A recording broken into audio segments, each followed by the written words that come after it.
speaker of the session. Mr. D. Trivedi has done Bachelor of Engineering Mechanical degree from Vikram University and PGPM from PIMR Indore, working as Chief Operating Officer and Executive Director at Rajratan Global Wire Limited. He has 29 years of experience with companies like Hyderabad Industries Limited, Aisha, LML, etc. I invite you, sir, for the valuable inputs.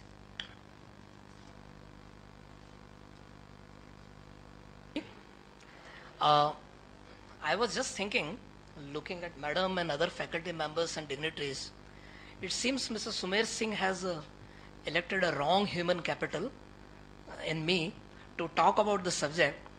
But the only advantage is that I am a non-HR guy and I can get away by doing anything, talking anything.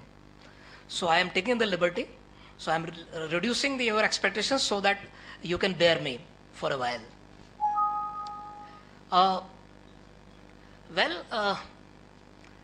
I have been associated with manpower of various natures.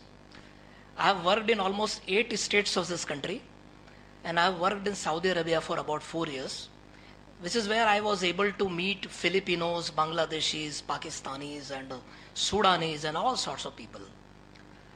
And the learning that I have, of course, this learning is through my mismanagement skills only, because you can just imagine if one has moved to 8 states and abroad and things like that. So what must be happening to management of his family? What must be happening to management of education of children and things like that? So whatever I could learn, I don't have a great conceptual knowledge. Yes, I have passion for HR, no doubt about that. As Madam was mentioning, that HR is not HR's business, and I totally endorse. And that's the philosophy I have been following every time. While coming, I was just thinking that what's human capital? I feel human who can do value addition in anything and everything he does is a capital value of that human, whether it is at a lower level or at a higher level. And of late what I realized, when I was working with Aisha Tractor Group, lot of impetus was there on HR. And later in Birla Group, etc., I could not find so much of impetus. But what I realized was, over a period, importance of HR in between improved, deteriorated, and again the importance has started coming up. Once upon a time, I was a mechanical engineer also. I have forgotten my engineering altogether. In ISO 9094 version, there was a clause for management of resources. And there was no coverage, nothing was written about the human resources. And once in one of the audits, it was asked that if human is a resource, why it is not taking any share in ISO 9000. Later on, what we felt in 2000 version, we found that some inclusion was done on human resource. But in latest TS 16949, there is a wide coverage on human resource, and it is felt that human resource motivation, human resource development should be given equal priority to whatever other quality management systems are. So I assume that HR is getting some impetus in industrial world. If not anything, at least statutory requirements have been imposed.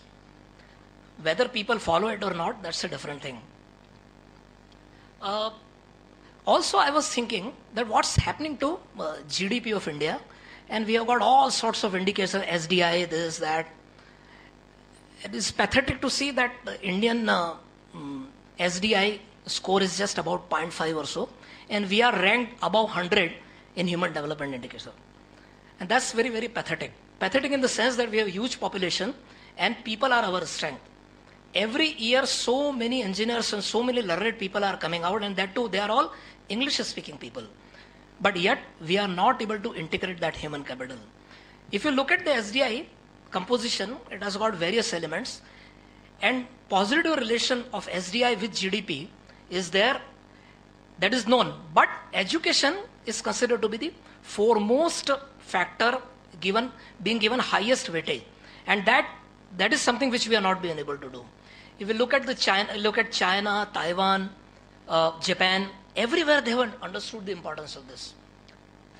Another thing that I felt was the integration of human capital, which is what Japanese could do and we could not do. We got freedom somewhere in 1947, and around that time only, Japanese had to face that world war, Hiroshima, Nagasaki chaos. And they were able to work with complementary strength of each and every one. And that's how their human capital cost came down. Their population was also very low. Unfortunately, in our case, what's happening? The population is also increasing.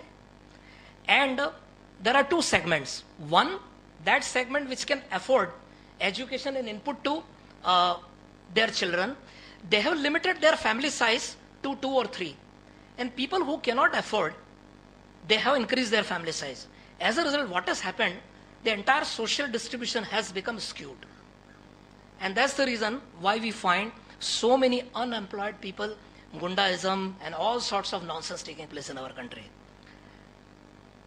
Regarding human capital, I'll divide my interaction in 2-3 parts. One is the education level. The other is the integration part. Third, I will talk about white-collar poor quality cost. And I'll talk about post-employment treatment and the role of HR. In 1992, when economy was opened in India, there was sudden demand of a lot of professionals. And as a result, what happened? So many colleges came up and supply-demand curve was totally in balance. To meet that, as a law of economics, people started supplying more and more. And definitely, needless to say, the quality also suffered. On top of it, even society also did not reciprocate in the same manner, in the sense that we have failed in building attitude in our people, our coming generation. I am also party to that. Like integrity, patriotism, value system, civic sense, all those things we were not able to generate. So even if the education was there, it was not possible to value the capital in toto. It was a human capital in a legal statutory term, that's all. They were just qualified. We used to say that either you have done engineering or you have studied engineering. It's something like this. Everybody did MBA, everybody did engineering, everybody did all sorts of degree courses. I don't know whether they have studied, internalized. I can't say anything about it. But the second thing which is very important, which is related to employability. We always blame the education part of it, but there is another thing which I feel is economic reform, which is creating a problem in employability. For example, there is always a phase lag between what country demands or any country demands and what is being generated in the country. For example, when we were in engineering, demand for civil engineers was huge because there was an anticipation that India is going to grow, infrastructure sector and things like that. After a few years, civil engineering demand came down. Same thing happened post 92. Lot of MBAs were required, lot of IT professionals were required, and people were employed. But at the same pace, if economic reform does not take place, you will find many people remaining unemployed, despite having good quality. I read somewhere that about 20 to 25% people are overqualified. And that is, even if they are employed, they are not employed the way they should have been employed. So I personally feel economic reform plays a very, very vital role in creating employability. Once the economic reforms takes place, demand goes up, even quality of education also goes up. And the another thing is very interesting,